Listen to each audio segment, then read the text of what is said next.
हमें तो अपनों ने लूटा, गैरों में कहाँ दम था।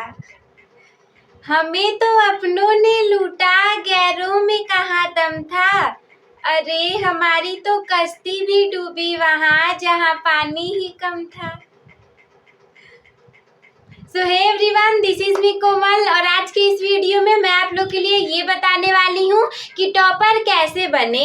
वैसे तो थोड़ा सा मूड में थी इसलिए आप लोग को शायरी सुना दिया, बट इससे कुछ लेना देना नहीं है। मैं आप लोग को ये बताने के लिए आई हूँ कि हम टॉपर कैसे बने, बिकॉज हमारा जून महीना आने वाला है और बहुत सारे बच्चे ये सोच लिए होंगे कि हमें तो टॉपर बनना ही है, हमें तो 90% प्लस मार्क्स चाहिए ही चाहिए। अब आपका गोल कुछ भी हो सकता है, पर इट में भी 91%, इट में भी 92%, इट में भी 93%, इट में भी 94%, और हाँ कुछ बच्चों के 95%, 96%, 97%, 98% और 99% भी होंगे कुछ लोगों के। और अगर आप ऐसा सोच रहे हो कि मेरे 100% आ जाएंगे ना, तो नहीं आने वाला। कहीं ना कहीं से तो काट करके 99 पॉइंट समथिंग में मार्क्स आ सकते हैं आपके।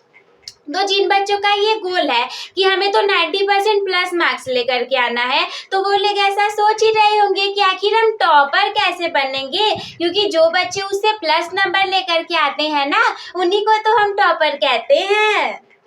देखिए, सबसे पहली बात ये है कि इसके लिए आपको डेली पढ़ाई करनी पड़ेगी।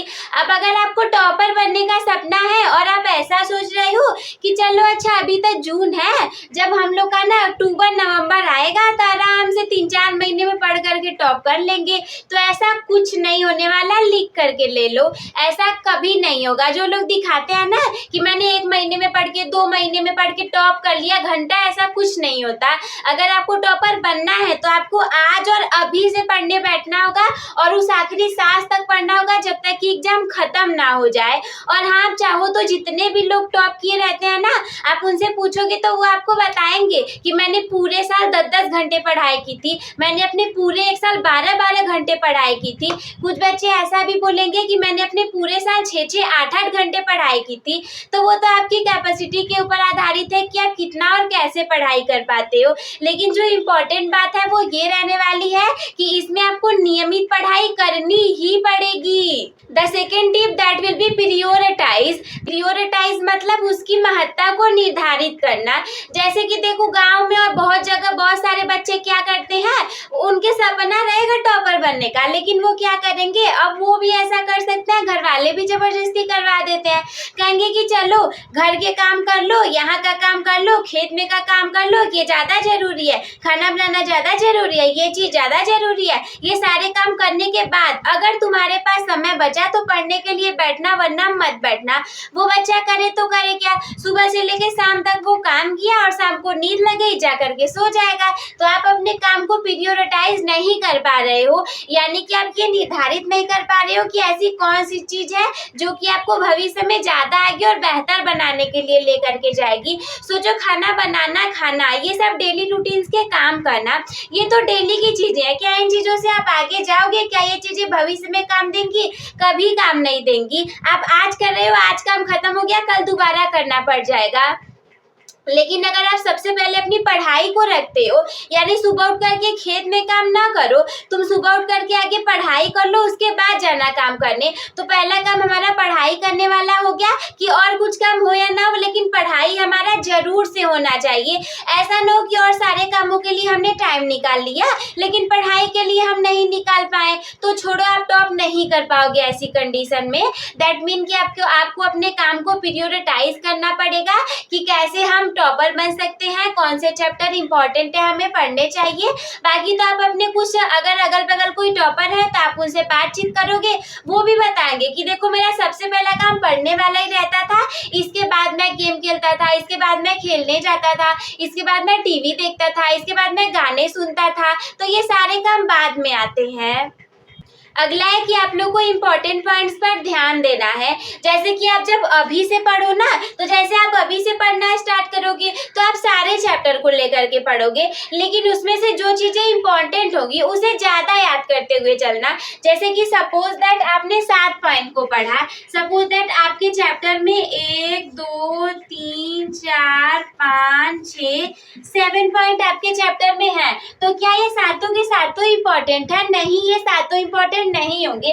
हो सकता है इसमें से तीसरा वाला, पांचवा वाला, suppose that reproduction most important है, सर्कुलेशन मोस्ट इम्पोर्टेंट है, तो आपको इन दोनों चीजों को ज्यादा याद करके चलना है। बाकी चीजें याद हो या ना हो ये तो टाइम लगेगी, तो याद कर लीजिएगा, लेकिन इन दोनों को इम्पोर्टेंट लिख करके याद करते हुए चलना ज्यादा जरूरी है। इसीलिए इम्पोर्टेंट पॉइंट को हमेशा से याद रखना है। अगले पॉइंट की बात करें तो रिवीजन करना मस्ट इम्पॉर्टेंट है। देखो ये ना डिफरेंस होता है एक एवरेज स्टूडेंट और एक टॉपर स्टूडेंट के बीच, कि उनका रिवीजन की प्लानिंग बहुत ज़्यादा बेहतरीन होती है। जैसे कि एक कोई बच्चा है, नॉर्मल बच्चा है, उसका एक बार सिलेबस कंप्लीट नहीं होगा, लेकिन जो टॉपर बच्चा होगा ना तब तक उसका 3 बार रिवीजन कंप्लीट हो जाएगा।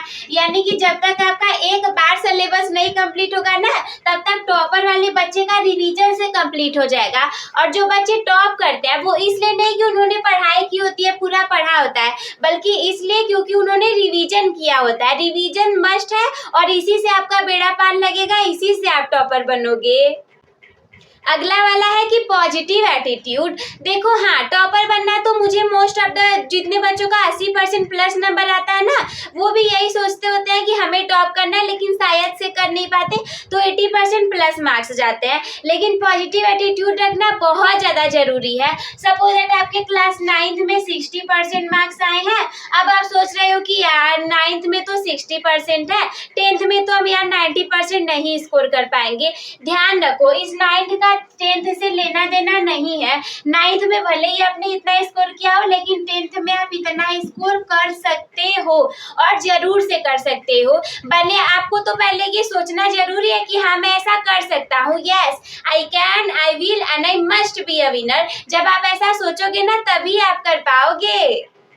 अगला वाला है स्टे हेल्दी। देखो अगर हेल्दी नहीं रहे, स्वस्थ नहीं रहे, तो जो आपका 1 साल का पढ़ने का सपना है ना कि मैं पूरे साल ऐसे पढ़ूंगा, तो आप नहीं पढ़ पाओगे। सोचो अब कोई बच्चा है जो कि सपोज दैट 365 दिन पूरे वो पढ़ रहा है और आपकी तबीयत खराब हो गई, आप अच्छे से खा नहीं रहे हो, सो नहीं रहे हो, तो क्या होगा ना कि आपका इसमें से 15-20 दिन आपका हॉस्पिटल में या फिर बीमारी में चला जाएगा। तो कोई बच्चा इतना दिन पढ़ा, आपका 15 दिन चला गया, 15 दिन में घंटे जोड़ लो, आपका 15 दिन है, एक दिन में 24 घंटे होता है। सोचो आपने कितने ज्यादा घंटे वेस्ट कर दिए। तो इसके जिम्मेदार और कोई नहीं बल्कि सिर्फ और सिर्फ आप होगे। इसीलिए हेल्दी रहना बहुत ज्यादा जरूरी है, क्योंकि स्वस्थ शरीर में ही स्वस्थ दिमाग का विकास होता है, और अगर दिमाग स्वस्थ रहेगा तो अच्छे नंबर आएंगे और आप टॉपर बन जाओगे।